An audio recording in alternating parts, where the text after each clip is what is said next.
Malam itu, parkiran basement gedung perkantoran Larissa Corp terasa sepi dan sedikit pengap. Lampu-lampu neon di langit-langit berkedip pelan, menambah suasana dingin yang biasanya bikin karyawan buru-buru pulang. Waktu sudah menunjukkan jam 22 lewat 15 menit. Hampir semua karyawan sudah pulang. Hanya tersisa beberapa orang yang sedang membereskan dokumen atau menyelesaikan lembur di pojok parkiran. Sebuah mobil sedan hitam berkilau berhenti di dekat pilar. Dalamnya keluar seorang wanita muda dengan gaun kerja warna biru gelap, rambut hitam panjang yang disisir rapi, dan sepatu hak tinggi yang berbunyi tok-tok di lantai semen. Itulah Larissa Pradipta, bos cantik dan kaya, pemilik sekaligus direktur utama perusahaan fashion yang terkenal di kota ini. Usianya baru 28 tahun, tapi sudah punya ratusan karyawan dan berbagai cabang butik di seluruh Indonesia. Larissa menutup pintu mobilnya sambil membawa tas tangan. Seharian ini ia sibuk mengurus presentasi besar, bahkan belum sempat makan malam. Raut wajahnya terlihat sedikit pucat, tapi ia tetap berjalan tegap menuju lift basement. Namun, baru beberapa langkah, Larissa tiba-tiba berhenti. Dadanya terasa sesak, napasnya memburu, seperti ada beban berat menekan paru-parunya. Aduh, gumamnya pelan, tangannya refleks memegang dada kiri. Langkahnya mulai goyah, dan dunia di sekitarnya terasa berputar. Asistennya, Reno, yang baru saja memarkir mobil di seberang, melihat Larissa hampir terjatuh. Reno langsung berlari panik. "Bu Larissa, ibu kenapa?" serunya. Larissa hanya bisa memegangi dadanya sambil berusaha menarik napas panjang. Tapi rasanya semakin sulit. Wajahnya memucat. Keringat dingin mulai mengalir di pelipis. Dalam detik, ia kehilangan keseimbangan dan jatuh berlutut di lantai. Reno kebingungan. "Tolong, ada orang nggak?" "Bu Larissa, nggak bisa napas," teriaknya sambil menoleh ke segala arah. Suara langkah kaki terdengar dari ujung parkiran. Seorang pemuda sederhana dengan kaos polos, celana jeans, dan jaket abu-abu berlari mendekat. Di tangannya ada tas kecil lusuh, seperti tas tukang servis. Dia adalah Arga, pemuda 24 tahun, yang malam itu kebetulan baru saja mengantarkan barang pesanan ke warung milik temannya di dekat gedung. Karena jalan pintasnya melewati parkiran basement, ia tanpa sengaja mendengar teriakan Reno. "Ada apa ini?" tanya Arga cepat. "Bos saya, susah napas." "Saya nggak tahu harus gimana," jawab Reno, nadanya panik. Arga menatap Larissa yang kini setengah terduduk di lantai. Ia melihat tanda-tanda jelas, napas tersengal, wajah pucat, keringat dingin, dan tangan yang gemetar. "Ini serangan akut. Saya harus bertindak sekarang," gumamnya pelan. Tanpa pikir panjang, Arga membuka tas kecilnya. Di dalamnya ada beberapa jarum tipis yang disimpan rapi dalam kotak. Ia mengeluarkan satu jarum, lalu mendekati Larissa. "Mas, kamu mau ngapain?" Reno spontan menghalangi. "Saya bisa menolong. Percaya sama saya. Ini cuma jarum akupuntur, bukan buat nyakitin," jawab Arga tegas, tapi tetap tenang. Kalau telat, nyawa dia bisa bahaya. Reno menelan ludah, lalu mengangguk. "Oke, tolonglah Mas." Arga berlutut di sebelah Larissa. "Bu, tenang ya. Saya akan bantu." Tarik napas pelan. "Iya, gitu," katanya lembut. Larissa bisa mengangguk lemah. Dengan gerakan cepat, tapi hati-hati. Arga menusukkan jarum itu ke titik tertentu di lengan bawah Larissa. Jarum tipis itu hanya menembus kulit sedalam beberapa milimeter. Hampir tidak berdarah. Arga memutarnya sedikit, lalu menahannya di posisi itu. Dalam waktu kurang dari 1 menit, napas Larissa mulai lebih teratur. Dadanya terasa sedikit lebih lega. Matanya yang tadinya sayu perlahan terbuka lebar, menatap wajah Arga. Apa yang kamu lakukan?" Suara Larissa pelan, serak. "Bantuin ibu napas lagi," jawab Arga singkat. "Tahan jarumnya.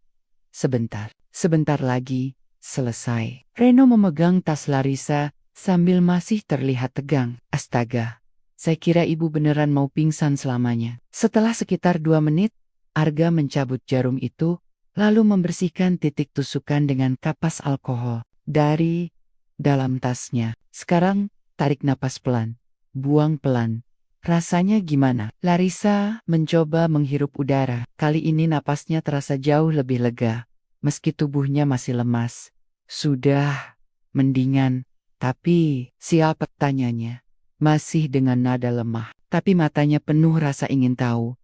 Arga, saya cuma orang biasa yang kebetulan lewat. Jawabnya sambil membereskan jarumnya. Reno langsung membungkuk sedikit. Mas, terima kasih banyak. Saya nggak tahu harus gimana kalau tadi Mas nggak datang. Larissa memandang Arga sejenak. Ada rasa gengsi untuk langsung berterima kasih. Tapi ia tahu kalau pemuda ini baru saja menyelamatkan nyawanya. Terima kasih, Arga, ucapnya singkat, tapi suaranya tulus. Arga tersenyum tipis. Nggak usah berterima kasih, Bu. Saya cuma kebetulan ada di sini. Bisa kebetulan seperti itu. Rasanya aneh. Gumam Larissa pelan. Nyaris tak terdengar. Pak Seno, Satpam gedung, datang terburu-buru setelah mendengar keributan. Waduh, ada apa ini, Bu? Tanyanya. Nggak apa-apa, Pak Seno. Sudah tertangani, jawab Arga sambil membantu Larissa berdiri. Reno memapah bosnya ke arah mobil. Bu, kita langsung ke rumah sakit saja. Buat jaga-jaga. Larissa menggeleng pelan. Tidak usah. Aku cuma butuh istirahat. Arga hanya mengangguk, lalu berjalan meninggalkan mereka. Tapi sebelum ia benar-benar pergi, Larissa sempat melirik ke arah punggung pemuda itu. Ada rasa penasaran yang muncul tentang siapa sebenarnya dia, dan bagaimana satu jarum tipis bisa menyelamatkan nyawanya di parkiran yang kembali sepi itu. Langkah kaki Arga menghilang di balik tikungan.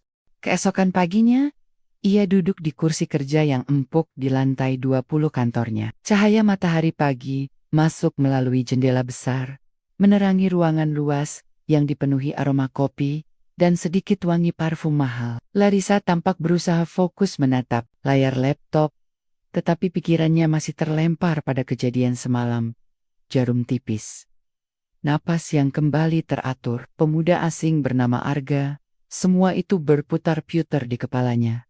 Ia bahkan hampir tidak tidur semalam, dadanya masih sedikit nyeri, tapi jauh lebih baik. Satu hal yang ia pikirkan, bagaimana pemuda sederhana seperti itu bisa begitu cepat menolongnya? Bukan dokter, bukan perawat, tapi seperti sudah tahu persis apa yang harus dilakukan. Bu Larissa, suara Reno memecah lamunannya.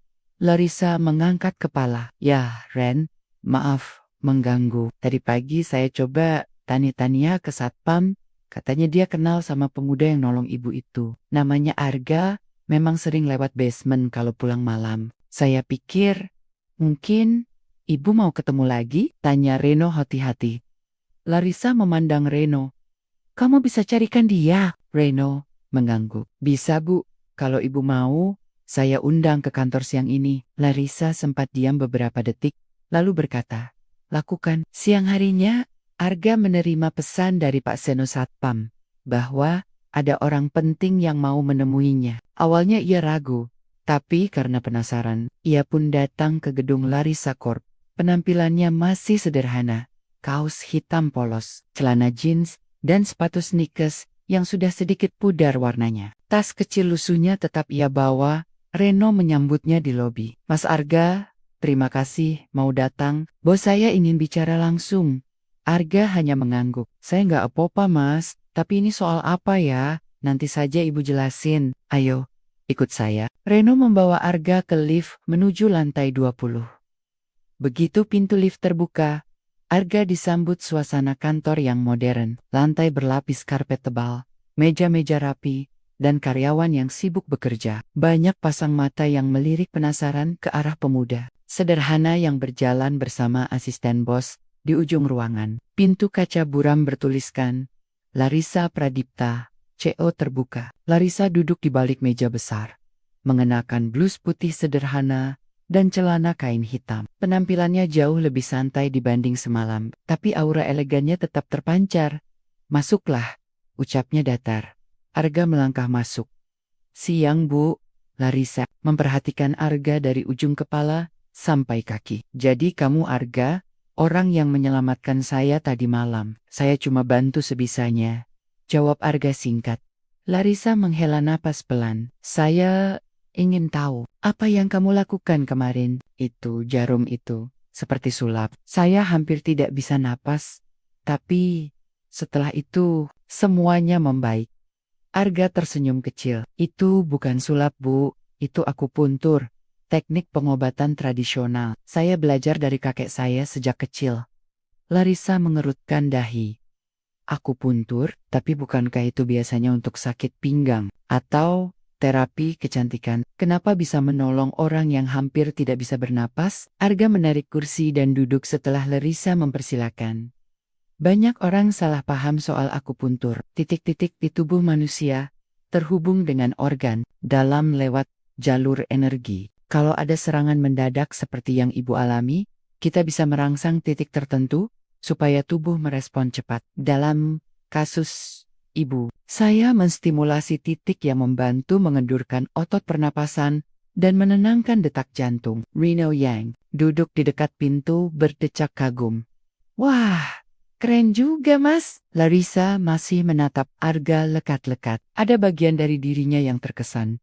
Tapi, sisi lain masih penuh pertanyaan. Kalau begitu, kamu bukan dokter? Arga tertawa kecil. Bukan, Bu. Saya cuma orang biasa yang kebetulan punya sedikit ilmu warisan keluarga. Larissa bersandar di kursinya. Tapi tetap saja, tanpa kamu, mungkin saya sudah di rumah sakit. Atau lebih buruk lagi. Jadi, terima kasih. Yukepan, terdengar lebih tulus kali ini. Arga mengangguk sopan. Sama-sama, Bu. Hening sejenak. Larissa lalu bertanya. Kalau boleh tahu, kamu kerja apa? Saya membantu warung teman. Kadang antar barang. Selain itu, saya buka jasa terapi kecil-kecilan di rumah. Jawab Arga. Larissa mengangkat alis. Jadi penghasilan kamu tidak tetap. Arga tersenyum tipis. Begitulah, Bu. Saya nggak keberatan. Pembicaraan itu seharusnya selesai di situ. Tapi entah kenapa Larissa merasa ingin tahu lebih banyak. Arga, kamu punya waktu luang sore ini. Arga sedikit heran. Maksudnya, Bu, saya ingin kamu menjelaskan lebih banyak soal akupuntur ini. Anggap saja sebagai rasa terima kasih. Saya akan bayar jasamu. Ujar Larissa. Arga terdiam sebentar, lalu mengangguk. Baik, Bu, kalau itu membantu. Sore itu, mereka bertiga duduk di ruang rapat kecil. Arga membawa jarum Nia dan menjelaskan titik-titik dasar di tubuh manusia. Reno ikut mendengarkan, kadang terlihat meringis saat melihat jarum ditusukkan ke boneka latihan yang dibawa Arga. Tidak semua orang bisa melakukan ini ya? Tanya Reno. Benar, kalau salah titik bisa berbahaya, makanya harus belajar lama. Jawab Arga. Larissa mendengarkan dengan penuh perhatian. Ada rasa kagum yang tumbuh. Walau ia berusaha tidak menunjukkannya terlalu jelas. Pemuda ini berbicara dengan sederhana, tapi pengetahuannya dalam. Setelah sesi singkat itu, Larissa berdiri. Baiklah Arga, terima kasih sudah datang. Saya rasa ini bukan terakhir kalinya kita bertemu.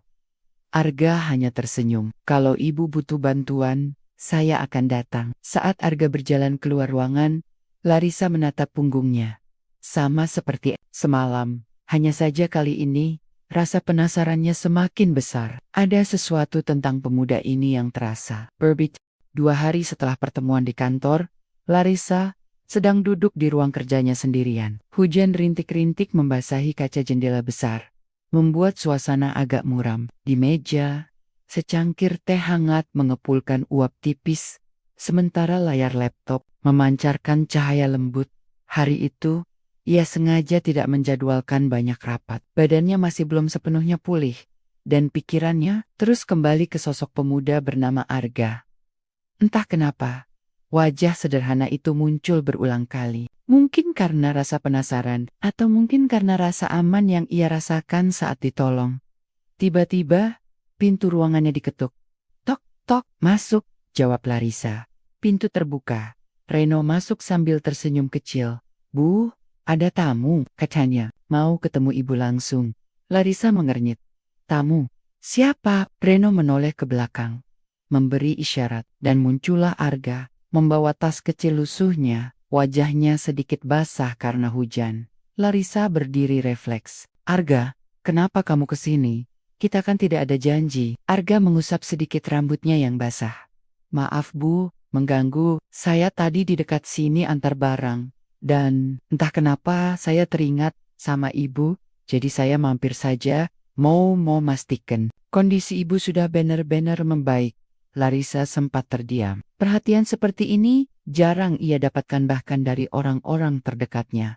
Silakan duduk. Reno, tolong buatkan teh hangat untuk Arga. Siap Bu, jawab Reno lalu keluar.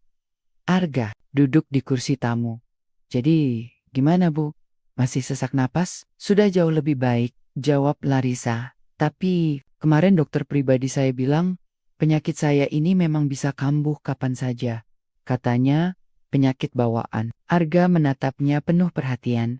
Boleh saya tahu lebih banyak? Larissa menghela napas pelan, lalu mulai bercerita. Saya kelainan bawaan di paru-paru. Tidak mematikan kalau dijaga, tapi kalau kambuh bisa fatal.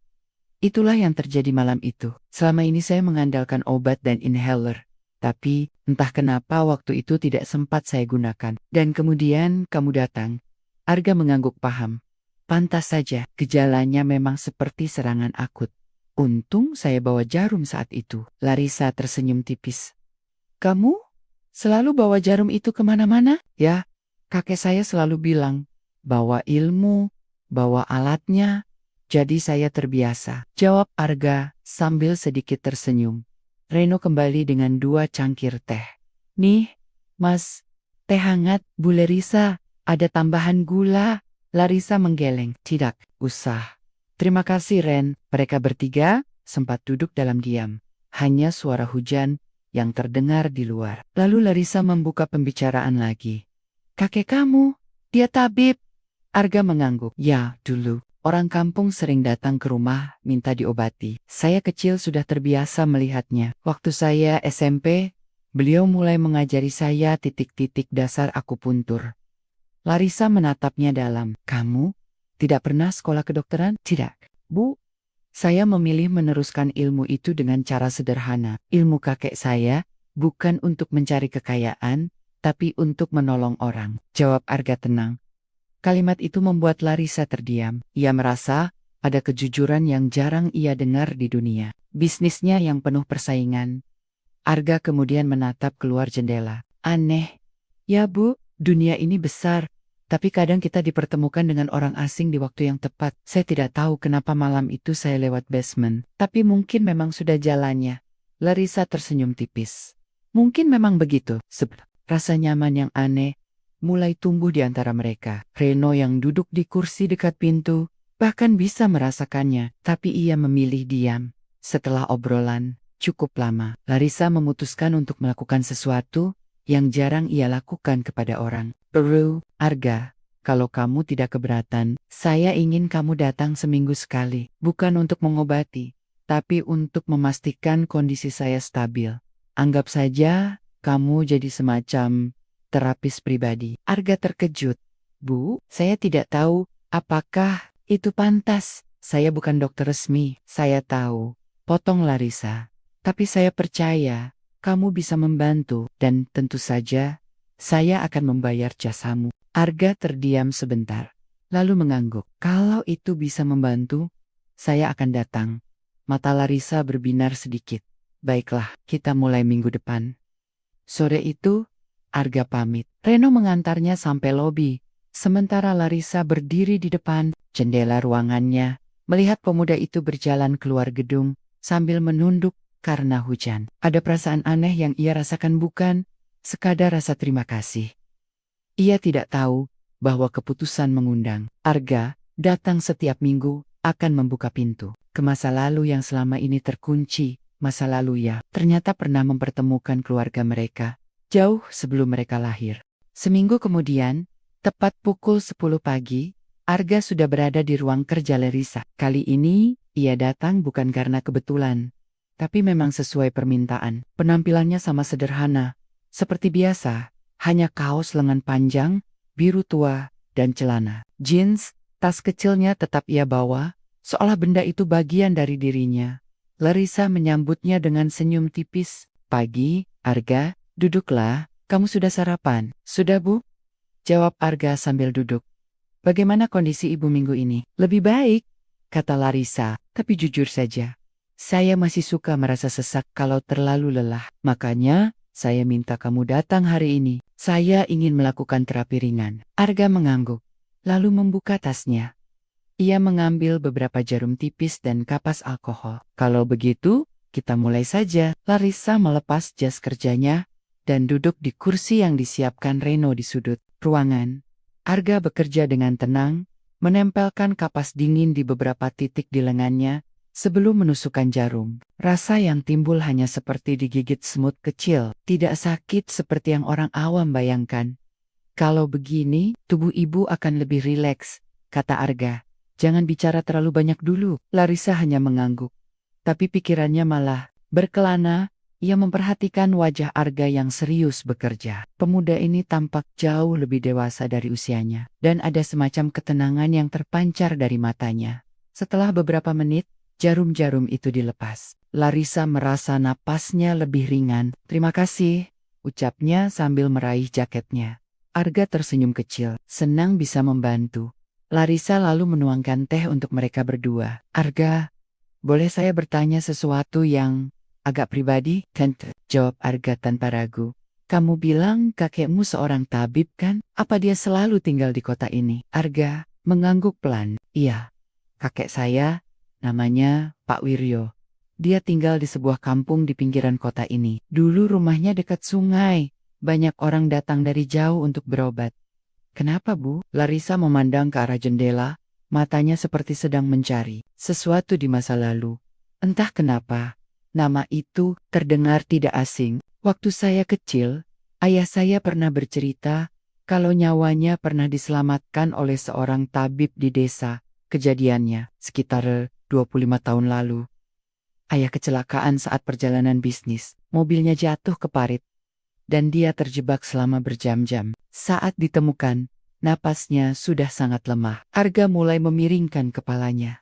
Matanya berbinar tanda penasaran. Lalu, orang-orang membawanya ke rumah tabib itu, yang katanya punya cara aneh untuk menolong orang sekarat. Ayah saya bilang, pria itu menggunakan jaram-jaram tipis dan beberapa ramuan. Lalu, ajaibnya, dia bisa bernapas lagi. Lanjut Larissa. Arga terdiam. Hatinya mulai berdebar. Bu, dari cerita itu, sepertinya orang yang menolong ayah ibu adalah kakek saya. Larissa menoleh cepat. Kamu yakin? Saya tidak pernah dengar cerita persis seperti itu. Tapi, kakek saya memang pernah bercerita suatu malam. Seorang pria paruh baya dibawa ke rumahnya dalam keadaan kritis karena kecelakaan mobil. Dia bilang, pria itu selamat berkat tindakan cepat dan perawatan beberapa minggu. Setelah sembuh, pria itu pergi tanpa banyak meninggalkan jejak, hanya mengucapkan terima kasih. Larissa membeku. Kalau itu benar, berarti keluarga kita pernah saling berhutang nyawa. Jauh sebelum kita bertemu. Hening mengisi ruangan. Suara hujan di luar menjadi satu satania pengiring momen itu. Reno yang sedari tadi diam di sudut ruangan ikut terperangah. Wah, kebetulan macam apa ini ya? Larissa menarik napas dalam. Dulu saya pikir cerita ayah itu hanya kisah masa lalu yang tidak akan pernah bersambung. Tapi ternyata sekarang cucu dari tabib itu justru menyelamatkan nyawa saya. Arga tersenyum tipis. Mungkin ini yang orang bilang takdir. Takdir atau bukan, saya berhutang banyak pada keluarga kamu, Arga, kata Larissa mantap. Dan hutang ini tidak akan saya biarkan begitu saja.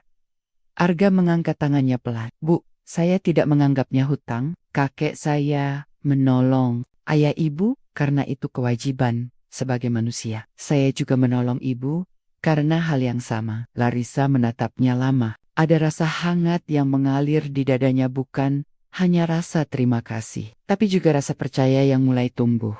Siang itu, mereka menghabiskan waktu lebih lama untuk berbicara. Tidak hanya soal kesehatan, tapi juga cerita-cerita lama tentang masa kecil, keluarga, dan kehidupan di kampung. Arga menceritakan bagaimana kakeknya mengajarkan kesabaran melalui setiap tindakan, bahkan dalam hal sederhana seperti menunggu air mendidih.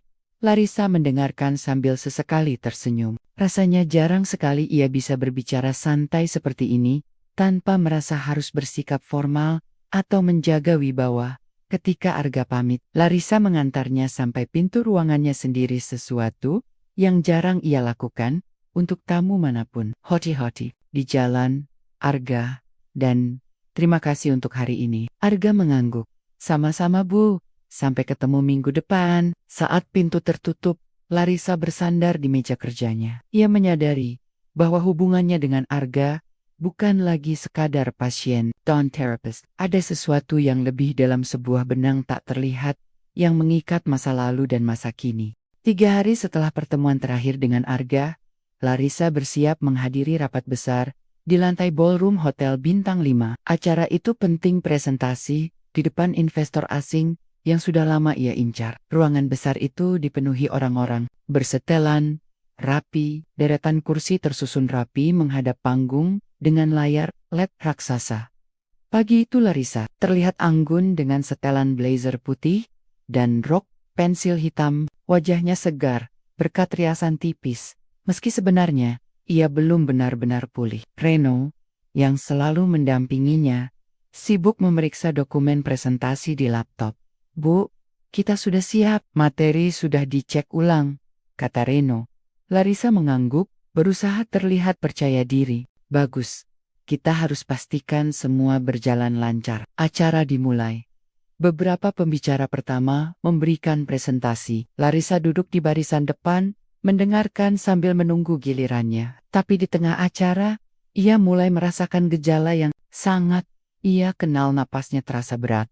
Dada seperti ditekan. Tidak, ini tidak boleh terjadi sekarang, batinnya.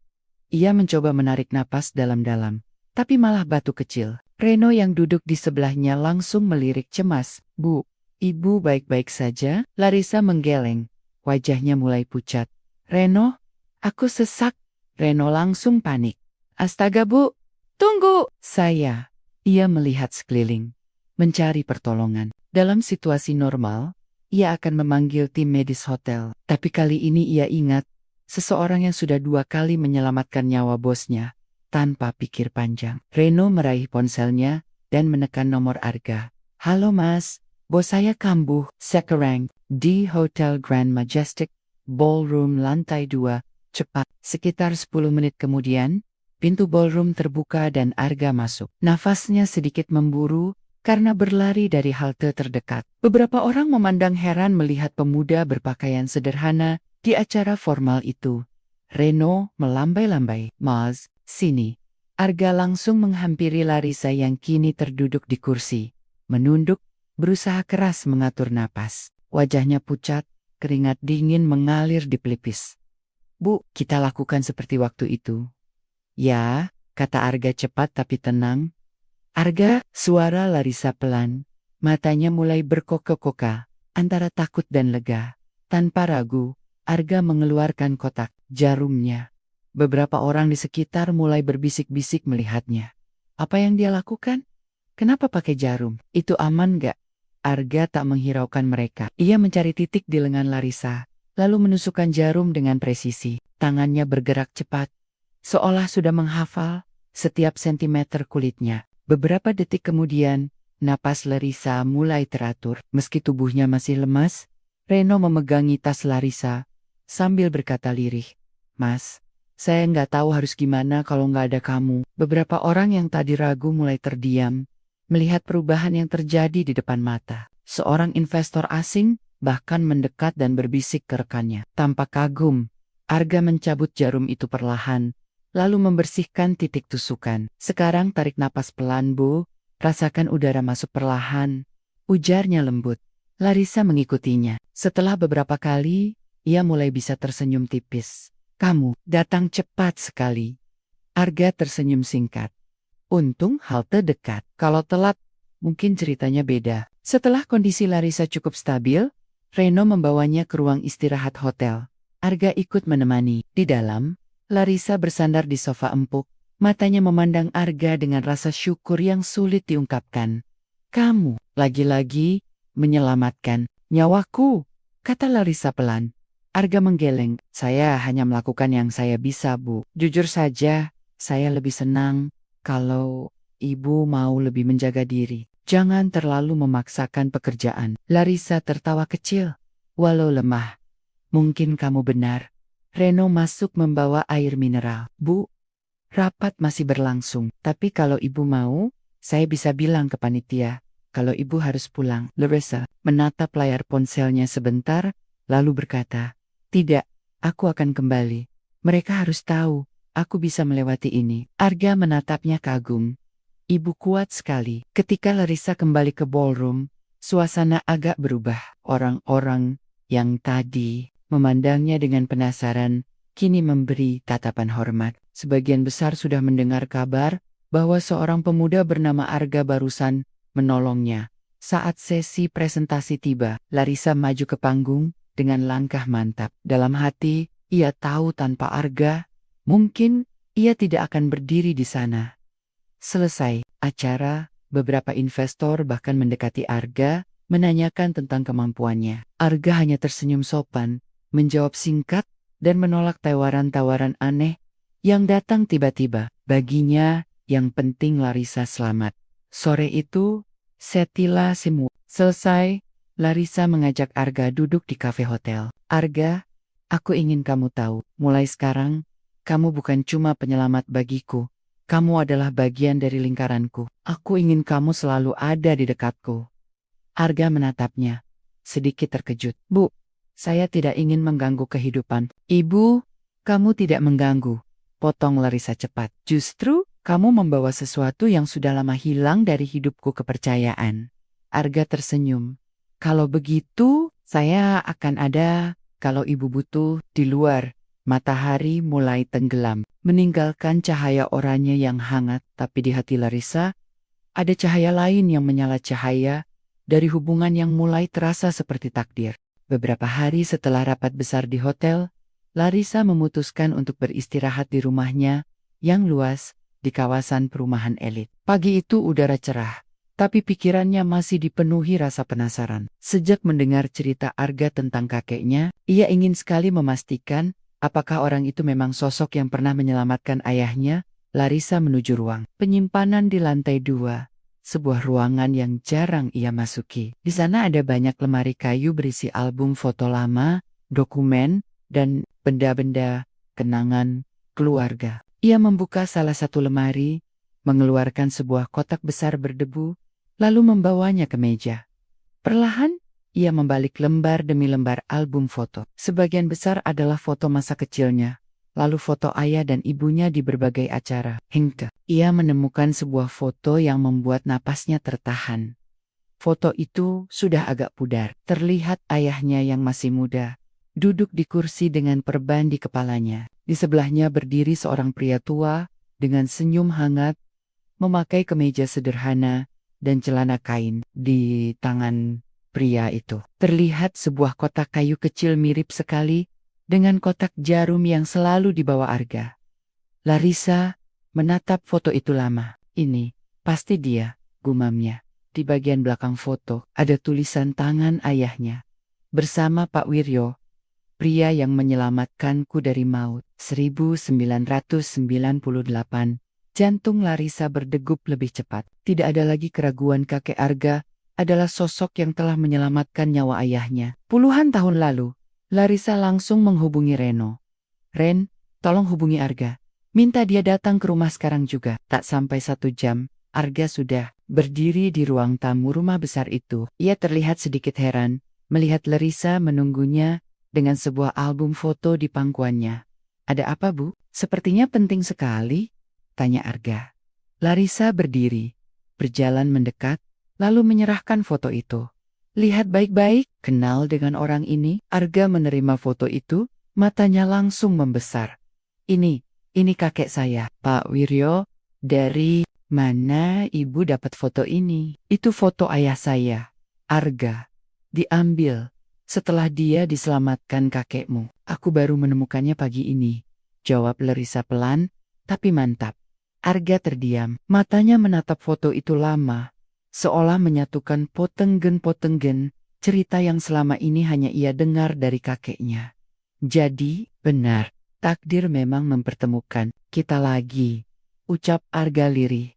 Larissa tersenyum tipis. Bukan hanya takdir, Arga. Ini seperti lingkaran yang lengkap. Kakekmu menyelamatkan ayahku, dan sekarang kamu menyelamatkan aku 2 kali. Arga mengangkat pandangannya. Bu, saya tidak pernah menyangka. Larissa duduk, mempersilakan Arga ikut duduk di sofa. Kakekmu mungkin tidak tahu bahwa tindakannya dulu telah memberi dampak yang begitu besar. Ayahku selalu menceritakan kejadian itu sebagai salah satu anugerah hidupnya. Dan sekarang, aku melihat sendiri bahwa darah yang sama mengalir di dirimu. Suasana hening sejenak, hanya suara angin yang berhembus melalui jendela besar. Lalu Larissa berkata, Arga, aku ingin menawarkan sesuatu padamu. Arga mengerutkan kening. Apa itu, Bu? Aku ingin kamu bekerja di sini, di perusahaanku. Bukan sebagai karyawan biasa, tapi sebagai orang yang selalu ada di sisiku. Kamu bisa menjadi konsultan kesehatan pribadi, bahkan penasihat untuk program kesehatan karyawan. Aku akan memberikan fasilitas penuh, ujar Larissa serius. Arga tampak terkejut. Bu, itu terlalu besar. Saya tidak ingin terlihat seperti memanfaatkan hubungan ini. Larissa menggeleng. Ini bukan memanfaatkan, ini membalas kebaikan yang sudah 2 generasi keluargamu berikan. Dan lebih dari itu, aku percaya padamu. Arga menatap mata Larissa, melihat ketulusan di sana. Ia lalu tersenyum kecil. Kalau begitu, saya terima. Tapi dengan satu syarat. Larissa mengangkat alis. Syarat, saya ingin tetap menjadi Arga yang sederhana. Tidak perlu pakaian mahal, tidak perlu kantor mewah. Yang penting, saya bisa melakukan pekerjaan ini dengan hati. Jelas, Arga. Larissa tertawa pelan. Baiklah, itu mudah. Beberapa minggu kemudian, semua orang di kantor Larissa Corp sudah mengenal Arga. Bukan hanya sebagai penolong bos, tapi juga sebagai orang yang memimpin program kesehatan rutin untuk karyawan. Ia tetap sederhana, tetap membawa tas kecil lusuhnya, dan tetap membawa jaram-jaram yang menjadi ciri khasnya. Bagi Larissa, kehadiran Arga membawa perubahan besar. Ia merasa lebih tenang, lebih dihargai sebagai manusia, bukan hanya sebagai bos atau pemilik perusahaan. Sementara bagi Arga, ia menemukan tempat di mana kemampuannya dihargai tanpa harus mengubah siapa dirinya. Suatu sore, setelah semua pekerjaan selesai, Larissa dan Arga berdiri di balkon kantor, memandang matahari terbenam. Kamu tahu, Arga, kata Larissa pelan, aku tidak lagi melihat kita sebagai 2 orang asing yang kebetulan bertemu. Aku melihat kita sebagai keluarga meski tidak sedarah. Arga menoleh, tersenyum. Kalau begitu, keluarga ini akan selalu saling menjaga. Sama seperti kakek saya dulu menjaga ayah ibu. Larissa mengangguk. Dan untuk pertama kalinya dalam waktu lama, ia merasa lingkaran hidupnya lengkap. Malam mulai turun, lampu-lampu kota menyala satu persatu. Dan di antara cahaya itu, ada 2 hati yang kini terhubung oleh benang takdir, melanjutkan warisan kebaikan yang dimulai puluhan tahun lalu.